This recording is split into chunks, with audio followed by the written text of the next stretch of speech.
All right, guys, welcome to another episode of the FITT Podcast. It's been a fat minute since we've done one of these.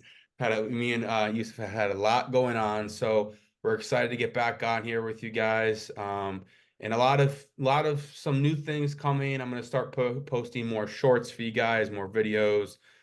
Sometimes similar to the stuff that I post on the Instagram page, just so you guys have that, idea, kind of little clips of our Zoom podcast episodes, but also just clips about just injury prevention, mobility stuff that you guys can do for your own well-being. So tonight's episode, we're gonna talk about a lot of myths that we hear in the fitness industry today about dieting, exercising, injuries. So we're gonna kind of dive into that, kind of hear a little bit what we hear, what we've experienced, but also debunking and also maybe even kind of agreeing with some of those things to a certain extent.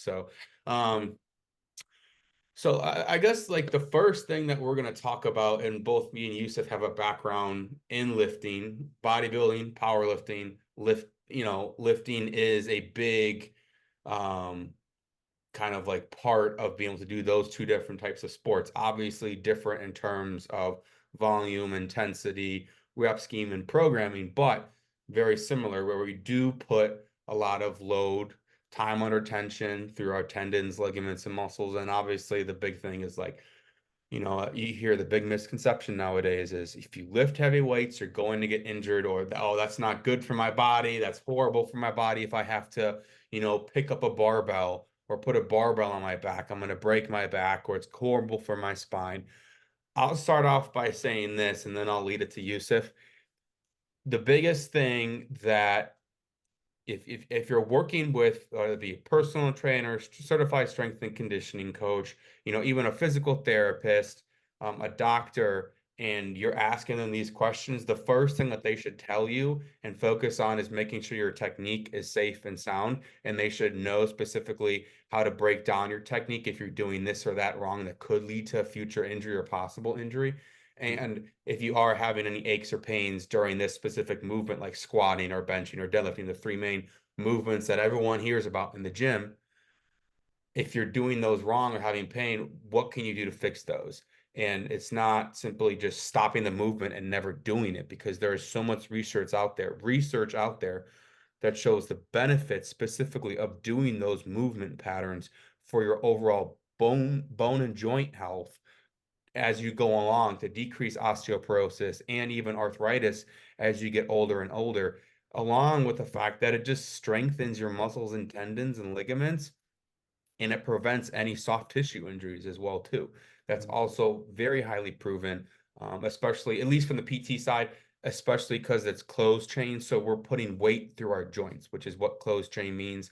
We are putting, we're on the ground, we're squatting, we're not doing stuff on a table where we're not, loading our actual joints specifically through the ground and against gravity. So, that is a big thing that you hear is like, don't do this, don't squat, don't.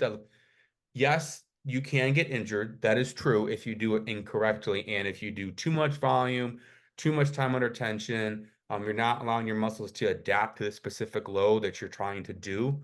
Obviously, you see videos out there all the time, but there is a lot of great benefits from it. So I'm going to have Yusuf kind of like, I'm kind of curious at what his perspective is, because I'm sure he has, with his clientele, he gets a lot of kind of concerns and worries as well too with that. And what Yusuf, what's kind of your opinion on that? Yeah, man. I come from a perspective of movement is medicine, right? Good. That's really We, good. and especially in my clientele and the goals that my clients have, like I look through the lens of movement patterns, just as you brought it up. I'm actually very happy that you mentioned movement patterns more than just exercises, right? The goal with exercise, and this is, I did not think this way like even 2 years ago. This is relatively recent in my mindset shift and through my mentorship and through my own coaches. We train movement patterns. The movement patterns that we're doing in the gym, we just call them specific things. We call them a squat pattern. We call them a hinge pattern. We call them a carry pattern, a lunge pattern, whatever the pattern is, right? And we're trying to get better at movement. At the end of the day, People come to a trainer because they're looking for, hey man, I need to lose this 30 pounds. I need to lose this weight. Their mindset is so much built toward this. Let's lose weight. Let's burn calories. Let's hustle, hustle, hustle, sweat, hop on a treadmill. Let's bust our ass on the treadmill. Let's sweat. Let's work. Um, so part of coaching really is being able to take this information. What do the clients want? What do we know is going to be successful for them in order to get there? But using our educated mind, our experienced mind, how do we train movement patterns so they physically can move better in open space? 99% of their life is going to be outside the gym. Ideally, with exercise, with movement, we want to get their lives to improve. Quality of life should improve outside of the gym. Oh You are yeah. a you are an incredible trainer when you can get the average person who's never stepped foot into a gym learn how to move their body, being present, being aware of the movement, not just moving the weight. Moving the weight is such a byproduct of the movement pattern. So when we think about movement patterns, we talk about the squats, the hinging, the rows, presses. These are all movement patterns. There's muscles associated with them, which inevitably, make you more insulin sensitive, that eventually help with all case mortality, build strength, build tendon, ligament strength. Um, Movement patterns and the right appropriate movement pattern for this client is going to be different than for this client, right? Movement is a skill. It's just like any other skill in the world. You have to practice it. If you're not used to it, you have to practice the motion. We're not going to load up a 135 on a bar for our client if they can't simply know how to use their hips, knowing how to brace properly, knowing how to breathe. There, Mm-hmm. there's so much value in just moving better. I could not care less if my clients aren't squatting or deadlifting 225 or benching 225. I could care less about that. I want their muscles and ligaments, tendons to be strong. I want their movement patterns to be strong. I want them learning how to carry a load. If they had to carry a damn bucket up a flight of stairs, a heavy kid, for example, their child in their left hand, how are they going to do it? What are movement patterns that we can strengthen in the gym to improve their quality of life? My mindset is all movement is medicine. I think that's actually like a it's like a big logo or big You're right. yeah Mantra, right? Like, yeah Metro like it's a big logo or like opening line for like a lot of different like fitness and health companies, blah blah blah blah blah. But like movement is medicine, and I think a lot of people in today's age I deem it almost as like, I hear a lot like, oh, I had an injury in high school. Oh, I had a knee injury in high school, a back injury in high school, and I can't, actually like lift any weight on my back because I'm scared to get injured. And honestly, fear avoidance is a very big thing that we do deal with in physical therapy. It's common, but you also have to realize that even if you are having those issues, there's definitely means and ways that you can go about to kind of overcome those. You can get a coach. You can kind of do some research on your own, watch videos. There's an internet for a reason nowadays on how to kind of overcome that. But also you got to look at like why you got injured. If it was like 20 years ago and you had like torn meniscus in your right knee, I'm gonna tell you right now that the odds of you re-tearing that meniscus if you try to start squatting or deadlifting again or whatever it may be are very, very minimal. Unless you're doing like something outrageous and where you shouldn't be doing it, and it's like common sense says like, why am I doing this type of deal? But even that, I hear that a lot. It's like, oh, I gotta have had injuries in the past and blah blah blah blah blah. Like, if you've had injuries in the past or like you're deadlifting or squatting, 700, 800 pounds like I do, and you consistently get hurt during that, then that can really start to mess with your head. And I'm not saying it's any different than someone who had multiple back injuries, but in the sense that loading, being able to try to obviously those people aren't just loading that amount of weight up on their back for no reason. The fear avoidance of being able to do that again, knowing that amount of weight could kill you necessarily, not just one plate or 25 pounds on both sides of the bar, and you're worried about maybe I'm going to strain a muscle. You know, the fear avoidance in that aspect is more, my technique is good, everything is good, but I'm still having injuries. What's kind of going on? Mhm. That's where I say, okay, you know what? it's not necessarily a bad thing where like in that sense, movement isn't so good. You know, squatting and deadlifting are not so good for you to be doing after all these constant injuries until we can find a source about why it's going on, and why this is happening consistently, or it's just to the point where like, hey, just stop. You know, at this point, it's not worth it anymore. It's kind of like basketball players, I guess. You see athletes all the time, they keep getting injured and they just retire because it's like my body, I just keep doing like no matter what I do to get back to where I'm at, the same thing keeps happening. I just getting unlucky. Obviously, athletes are different than a normal everyday person, but I would tell people that if you do have any type of fear or are concerned about getting injured, it's a valid concern, but not and I know anyone in the health field is not calling you like basically saying you're a wimp for not wanting to like squat or deadlift or bench or lift some dumbbells or anything like that.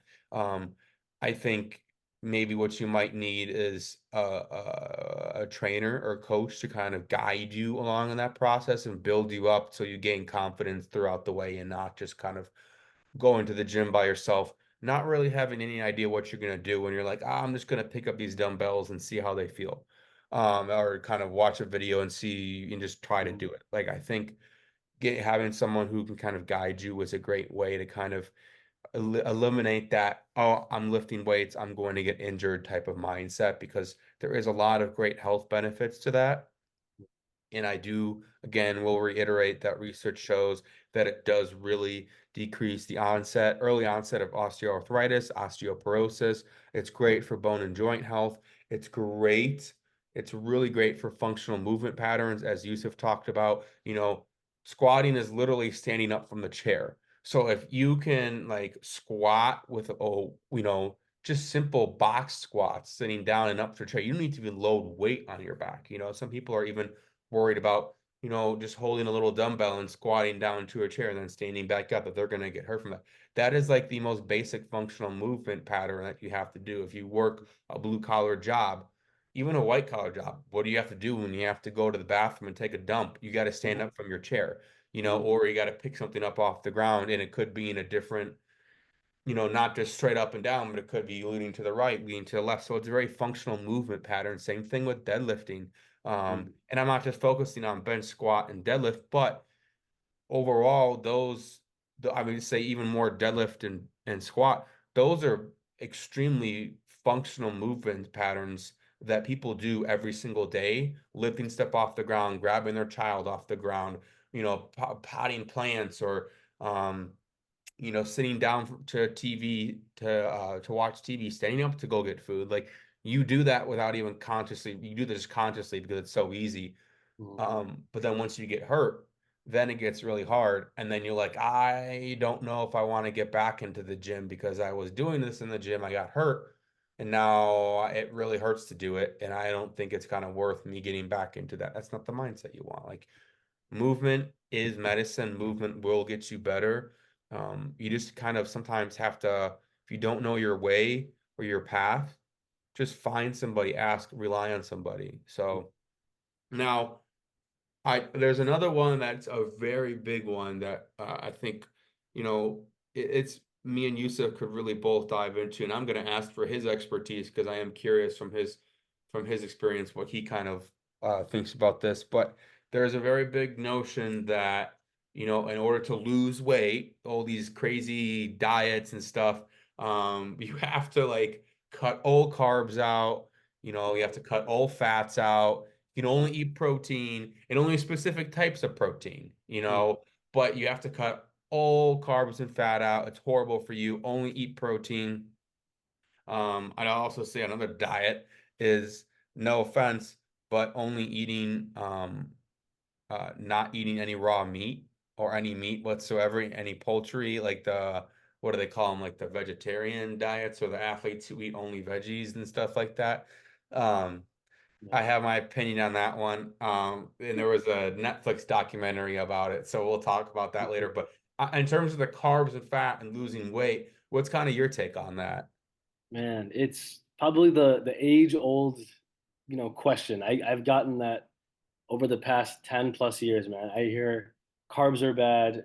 Oh, I want to lose weight, so I'm gonna cut out carbs. I'm going to like it's just probably the most common thing that a trainer will go through. Oh yeah. I remember being 19 years old, working at the Arc at U of I. I remember being a trainer there, and I used to have to deal with like people that again, they're like average mom and dads who are affiliated with the school. They come in and then they want to, hey, I want to lose this weight. So what have you done? I'll ask them. I'll ask them what have they done in the past, for example, to lose weight, and it just speaks volumes to what their history is, what their mindset is. When you ask them, what have you done in the past? What are things that you've attacked? How did you go about it in the past? And the most common thing that I hear people say when they want to lose weight, it's always that. The first one or two things is always cut out carbs. I'm gonna get rid of carbs. Keto, man, keto is like probably the biggest buzzword I hear, probably the most when it comes to people that have tried to lose weight in the past. Oh yeah. It's such a buzzword now, man. Carbs. You can my mom and like my mom knows what carbs are. Like she just thinks, okay, let's cut out carbs to lose weight. I truly, truly think it's just the narrative is so harmful. I think you can never speak in absolute terms on damn near anything when it comes to nutrition. I don't think anybody can ever say that like you should cut it out entirely. There's just context to everything that we say. Like refined carbs, right? When we're talking about carbohydrates that are literally food that is made in a factory, if it's processed food, is it I mean, I can say that the vegetables are carb sources, and are you going to cut Hmm. out all vegetables? I find it's so contextual. I rarely have I ever cut out all carbs in anybody when Oh I'm yeah. training No. for weight loss. I mean, myself, I know what it feels like to work out, to go to work, have a full day at work, have to play with my nephew, having to get my laundry done, all the administrative work at my job. Like, I cannot do all of that and have no carbs. Like I need carbs. When you're lifting weights, I mean, these energy systems are working on glycolysis. You need carbs. You need to freaking flex a muscle. You need glycogen. You need energy, right? And it's gonna come from carbohydrates. You're gonna burn carbs when you're lifting weights in your hour, workout. So I'm a big believer in feeding the carbs that are quality foods. It's just the quality of the food that you're eating.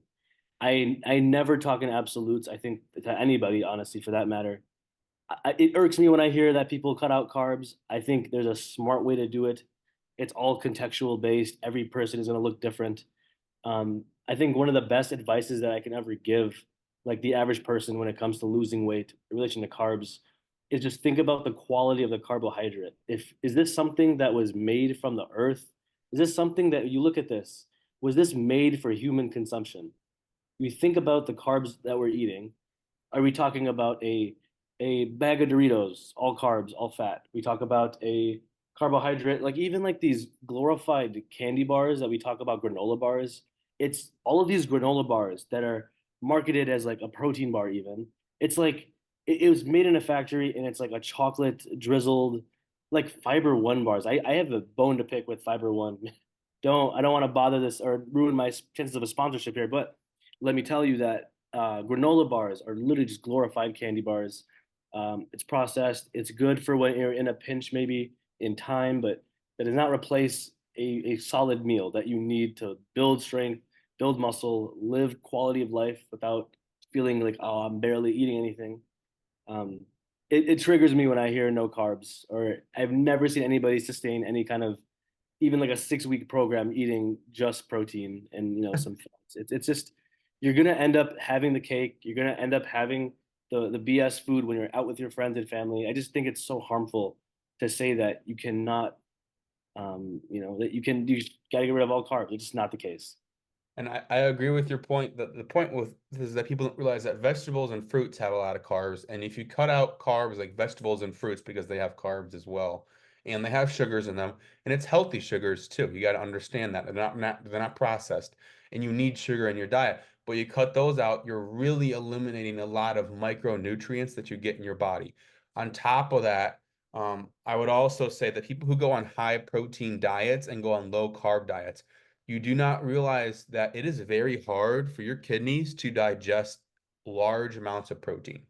Um, it is very, very taxing on your kidneys. I'm not saying you're going to get kidney failure or have to go on dialysis or anything like that. I'm just simply saying that it does tax your kidneys a lot. It really slows the digestive system down. And it affects your metabolism as well. The biggest thing is that you typically proteins are the last things takes the longest to digest. So people you don't realize that we lose calories when we sleep. I mean, hence, if you sweat bullets in the night, you're sweating calories, man. Like Mhm. that's what happens when you weigh yourself at night before you go to bed after eating a meal, and then oh shit, I lost 5 pounds in the morning. What happened? Because you burn through your carbs and your calories while you're sleeping. Now it varies, depends, and I don't know how many, I can't say exact amount, but the important thing with that is, carbs are great because you need them just for overall heart, central nervous system function, digestive function. Typically, a normal diet should have about 45 to 60% of carb intake. So your normal, however many calories you have per day, 45 to 60% of those calories should be in the form of carbs. Now, it might be a little bit higher because you have more processed carbs, which just naturally have more carbs in them, and you might be jumping to 65, 70%. But I guarantee you, if you don't have simple carbs, which is like the cookies, Doritos, as you have talked about, junk food, processed food, and you have complex carbs, which could be things like nuts. Okay, you can have peanut butter, which is but if you get the right brand, oats, pasta, rice. Okay, I recommend white rice. Brown rice has kind of been debunked as it not being so healthy because it does have certain chemicals in it. So people think brown rice is healthier. It's about the same as white rice. Mhm. But a lot of things that you think of carbs, pasta, oatmeal, rice that, you see athletes eat that are staples in their meal. Potatoes are another big one, sweet, natural potatoes. All those things are complex carbs. And I guarantee you, if you have those types of carbs, you will get fuller quicker because your metabolism will kind of slow down. Um, and you will feel full and you will not feel the need to binge eat because you have to understand all these processed carbs and sugars that we get into our body and these foods that they have, there's specific chemicals in there that release hormones in our body that make us continue to eat, eat, eat, eat, eat. That's why with my ass, I can eat a whole bag of Doritos because once you eat a couple, it's not just eating a Dorito and, you read the ingredients. You don't know what half those ingredients are and actually the side effects that it can cause and the hormones that it can cause to be released to your brain and your taste buds. And then you're like, oh shit, the whole bag's gone. Mhm. So, carbs are really essential for overall just, losing weight. You need them because you have to understand carbs are the first energy source that will be burned. So that's why we call it fasted cardio. Okay, because when you wake up in the morning, you go do cardio. You don't eat, you don't do cardio because those carbs burn through during your sleep. What comes next is your fat. That's why you cut the fat down with the calories. Sorry, you get the fat down with burning calories while doing cardio. Now, the last thing that you want to do is you want to lift when you haven't eaten because you're going to burn through those fat pretty quick. And then what's left is the protein that you ate throughout that hasn't been digested yet, but that's your last energy source because you've burned through your carbs during your sleep or throughout your day, and then you rely on your fat, but your protein, your muscles need protein to grow. So if you want to genuinely lose weight and put on muscle, which is the hardest thing to do, is lose weight, put on muscle at the same time. It's very difficult. You have to find the even keel. Mhm. You need to eat carbs because that's going to allow carbohydrate. The suffix of the word is hydrate. So it's hydrating your muscles. It's putting water into your body, which is also what you need to stay hydrated as well too. And if you look at it, a lot of carbs do have a lot of water in them, especially fruits and vegetables. So like people got to realize that carbs are a staple for, helping you lose weight and also helping you gain weight. It's just what type of carb and what type of food are you going to put into your body to kind of help you with whatever goals you have. Mhm. Anything else on that? I know I kind of went into dig Oh, detail, dude, but like totally, totally. I mean, it's I think what would help our viewers too also is I mean, from my own experience, and even Andrew, you probably have years of experience of this. Like you had to figure out what type of foods one digest well with you, with your gut, right, and your lifestyle. You had to find what foods are really serving me, what is giving me better gym performance. One thing that I really wish everyone would kind of get once they're comfortable with the gym and get into rhythm with the gym. Look at your gym performance. Look at how good quality of movement you're doing. Think about some days where you go to the gym and you feel like I am in the groove. I am grooving every squat, every deadlift, every bench, every press, every row. I feel so good. My movement is good. My energy is good. My stamina is good. I tell you, I've spent years trying to figure out what is the most optimal thing for my body. What's the best protocol leading up to a workout? How many carbs am I eating leading up to my workout? What kinds of carbs am I eating in my workout? You can ask anybody who's tried this before, they'll tell you the same thing. When you're carved up and you have good quality carbs in your system before you work out and you're well hydrated, I tell you, you can take a bad morning and turn it into the best workout of your life. If you're well fed with carbohydrates, good, clean carbohydrates, especially ones that are slow digesting. If I look at like stuff like potatoes, like Andrew was talking about this, like if you have solid complex carbs in your body, your pumps are amazing, amazing. I'm not sure where this trend came about, but like even I see it still on social media where kids are eating like Sour Patch Kids and like random like just like candy, right? Like these simple sugars, right? Simple carbs. Um, you even try those and you start getting a pump in the gym. It's awesome. But give yourself like 2 minutes of recovery and your pump is gone. You're gonna need to keep eating these quick digesting foods, the Sour Patch Kids. For a while, it was like Rice Krispie treats that I was like, why are we like promoting this? This is just I think the honest only, and I've done that before. Rarely do I do that, but people have Sour Patch, at least for powerlifters. I think the biggest thing is that I'll be honest, sometimes if my training session goes a little bit longer, I'm squatting or benching really heavy, that exhausts my body a lot. Warming up, all that stress. And I know it's just like I'm not like doing a bunch of different exercises, but I do feel depleted and I just feel exhausted. So sometimes maybe I didn't have enough carbs before my pre-workout, because typically you do want to have about 40% of your daily carb in, 30 to 40% of your daily carb intake the meal before you go train. That's about what, rough estimates between there.